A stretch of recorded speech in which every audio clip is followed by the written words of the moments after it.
India versus England की test series चल रही है और आखिरी टेस्ट शुरू हो चुका है और पहले दिन 64 ओवर्स का खेल हुआ। उसकी सबसे बड़ी वजह जो थी वो बारिश थी और इंडिया बहुत बुरा खेला।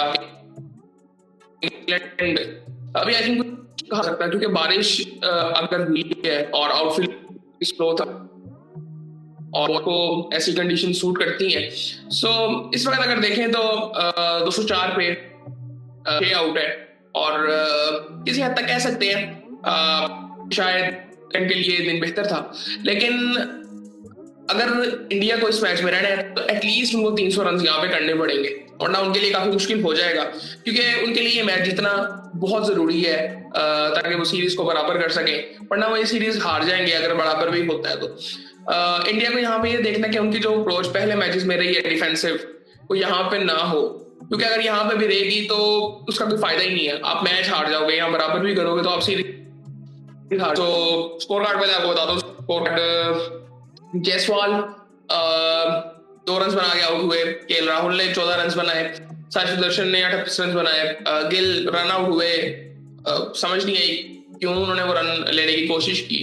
21 रन दोनों ने बनाए 35 बॉलों में। करुण नायर इस वक्त खेल रहे हैं 52 पे, 98 बॉलों में उन्होंने 52 रन बनाए, 7 चौके लगाए हैं।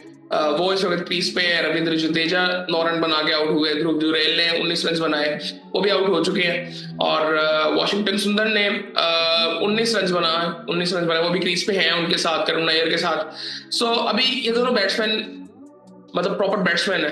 वाशिंगटन सुंदर भी ऑलराउंडर है, बैटिंग कर लेते हैं, पिछले मैच में 100 भी किया और सेव किया था इंडिया को हार से। सो आई थिंक अगर ये तकरीबन 100 रन बना लेते हैं तो एक आई थिंक रिस्पेक्टेबल टोटल हो जाएगा, क्योंकि जिस किस्म की कंडीशंस हैं वरना होने को तो आई थिंक 20-25 रन भी और ना हो अगर इंग्लैंड ने आके अच्छी बॉलिंग की तो। सो उसके बाद अगर बात करें बॉलिंग की तो क्रिस वॉक्स ने 1 आउट किया है 46 रन देके 14 ओवरों में। एटकिंसन ने 2 आउट किए हैं और जो स्ट्रॉन्ग ने 2 आउट किए। सो 1 रन आउट था शुभन गिल का।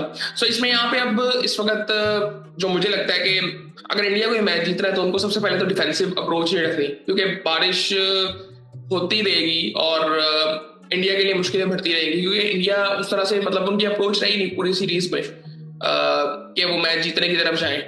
यहाँ पे उन्होंने इंग्लैंड की और इंडिया की अप्रोच काफी डिफरेंट थी। इंग्लैंड जल्दी जल्दी स्कोर कर रहा था तो किसी तरह से रिजल्ट्स आए, लेकिन इंडिया के बिल्कुल ऑपोजिट थी कि वो अपने तरीके से खेल रहे थे और सिचुएशन को देखते हुए वो अपनी स्पीड से रन्स कर रहे थे। सो आई थिंक यहाँ पे थोड़ा सा इंडिया को देखना पड़ेगा अगर उनको मैच जीत रहा है तो। बाकी आई थिंक पाकिस्तान वाला ही मैच था जिसके बारे में हम बाद में बात करेंगे। और काफी न्यूज आ रही है WCL से रिलेटेड हुई।